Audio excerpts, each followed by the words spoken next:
So while I was away, Benoit Dubreuil, who is our French language commissioner, issued a report, not because I was away, by the way, and I'm sure Benoit will agree that's not why he came out with it then. I would have loved to have talked about it, but it's very much still in the news. A new report that basically recommends more French courses in English language CEGEPs in universities. There's more to it, by the way, but I want to start with that. Benoit, thanks for being here this afternoon. I appreciate it. Good afternoon, Aaron. Let me ask, look, I have to tell you, when I first saw the story and I heard you take questions from reporters last week, my first question is, and I know the government, and I realize this is an independent report, it's not the government here, this is not the CAC, but the first question always seems to be, you know what, we hear from the government, this idea of strengthening French, promoting French is not a zero-sum game.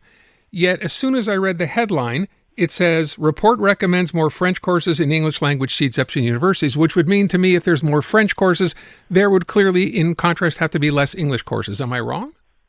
No, you're right. At the end of the day, there is 100% of the courses. So the idea is to increase the place of French in higher education while preserving at the same time things that are important for us. What would that mean? And I'm trying to again understand here. You talk about the fact in your report that in some particular areas, like you mentioned, for example, finance and tech, you're not seeing enough French language being spoken. Is that correct? Yeah, well, French is going down. It is going down, especially in two areas, in the labor market and in culture. The reasons are a bit different for the two areas, but it's true in the labor market. You see big drop in finance, in IT, in other areas, and what we propose is a number of recommendations that go from immigration, what is going on in school, what is going on in high school, what is going on in culture, and also the labor market. And we hope that with all these measures, we can move the situation back to the situation we were a couple of years ago. Your number, if I read right, was you want to see roughly 85%, right? French language instruction in higher education. And when you bring up, say something like finance, where you say that you're seeing a decrease in the amount of French being spoken by people who graduate and go to work in that business. What about this argument that always comes up? Look, the international language of business is English. So clearly it's an advantage to be able to speak it. Would this not negate that? Yeah, it is an advantage, and that's why the level of bilingualism is going up very, very quickly. It has never risen as fast as today. So it is going down for two reasons. The first reason is that people have increasing number of meetings with people who are outside of Quebec, and that's not something that we can change very easily. The other reason is that we have a growing number of people in Quebec who prefer to use English, who predominantly speak English, and we see that there is a very large number of people who prefer English who go into these areas. So we have a labor market that is becoming increasingly polarized on function of people's preference. You have economic sectors that are increasingly for Francophones and economic sectors that are increasingly for Anglophones. So what we see in these areas is that even for people who prefer to speak French with other Quebec colleagues, it can become hard to do so. But again, if you're working for a company, say in finance, and you're doing business with other people around the world, more often than not, the language being spoken there is English. So where's the need to speak? Was it just French among your colleagues, and then it's okay to speak English the rest of the time? I think if we were able to maintain this balance, that like when we are among Quebecers of different origins, different language, we try to converge toward French. But then when we talk with people in New York or in Toronto, we use English.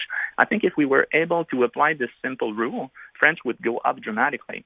That's what I was doing when I was managing teams in the federal public service. If I had, for instance, my team in Quebec City, we were working in French predominantly with each other most of the day, but then also we were speaking English when we were talking. But it's all about our capacity to maintain some kind of norm between Quebecers that converging towards French should be the default. But isn't that, I mean, that's sort of artificially changing the rules. If you're dealing, because your job is to deal with people internationally in English for the most part, yet you're not being forced, because there's no law that says that, at least not that I'm aware of, that you should be speaking in French the rest of the time. It's almost like you're saying, you know what, I don't really see any great benefit from being bilingual.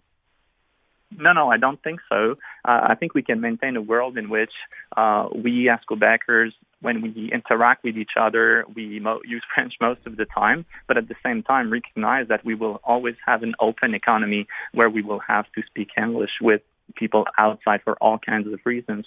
There's no question about this. The issue for me is more that we see trends in society where the preference for French is being weakened through time. And it's not the fault of colleges and universities. It happens before. It is linked to what is going on in high school. It is linked to what is going on in elementary schools, linked to immigration, and linked to changes in culture. That's why we also need to work upstream to see how we can strengthen the preference for French, strengthen the norm of converging towards French as a common language. When you talk about elementary school and high school, and that's where it begins, what do you mean by that? Because these kids are on social media and they're seeing all this in English? What does that mean? Well, that part of it is linked to social media, but there's also a big challenge that we see since many, many years, and we have not been very good in the implementation of Bill 101 in elementary school and high school, is that we have a significant portion of immigrants who come to Quebec tend to adopt English at entry point. It's a minority, but it's a significant minority. And then when kids arrive in French school, they learn school French, but at the same time, most socialization will be in English. So at the end of high school, we have a certain segment of kids who come from French high schools, but are not totally comfortable with French culture, do not feel at home, do not feel that they belong, and are not so at ease with socializing in French. They are better at socializing in English. So that's why I say we need to work upstream with different cultural communities to see how we can provide better opportunities to socialize in French, to get in contact with French culture, Quebec culture, in a positive way. And that's what we are proposing for elementary school and high schools. What's your biggest fear here in suggesting these kinds of things need to be done? Because you say that, one in five students, so about 22%, studying English at college and university, that seems too high to you. They get out of French high school, they want to go to an English CEGEP or an English university, and you consider that a problem? In fact, we have two profiles of people who leave French high school and go to English college and universities. One profile of people who are very francophone and want to get better in English. Typically, they're already good, but they want to get better. But the second profile are people who are already better in English.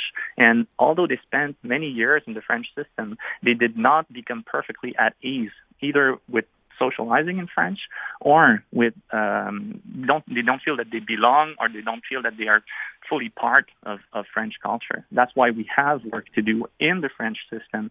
And if we had implemented correctly Bill 101, if we had managed integration with full success, I think much fewer people would actually choose English college and English universities. So your suggestion is to extend Bill 101 into CEGEPs and universities? No, and I think a lot of people would have liked me to suggest it, and we are having this debate since, as far as I remember, maybe 30 years or so. What I'm proposing is an approach that will be more flexible and try to open some kind of way for discussion, because on the one hand, we have people who even deny that there is an issue to be addressed, and on the other, you have people who would like to extend Bill 101 to CEGEP and universities. I try to take some kind of middle road where I say we can maybe try to favor the growth of the French system and at the same time introduce a part of French teaching in English institutions so that kids who at the end of high school are already better in English, okay, at the end of French high school are already better in English, they remain in contact with French. So they don't lose contact with French during CEGEP and university for 5, 6, 7 years and then go work in finance and IT and become way more comfortable speaking in English with their Francophone colleagues. So it's not a way of addressing the problem. It is a way of mitigating a problem that is rooted in elementary schools, high school, and immigration policy from the start. Yeah. Here's what I don't get. We have to wrap up. What I don't understand is, it's all well and good. You're studying French in school. The French you're learning hopefully is good enough that you'll be able to use it to work, whatever language you choose to work in. How do you force people to socialize with other people? Because you're saying there's not enough of that sort of cross-cultural communication in schools. How do you begin to force that? We have a problem, I think, with creating social cohesion. Like we have an issue with geographic concentration of certain communities. Kids will grow up and they will reach adulthood without ever having true friendship with a Quebec friends or with Francophone friends. And I think it's very hard.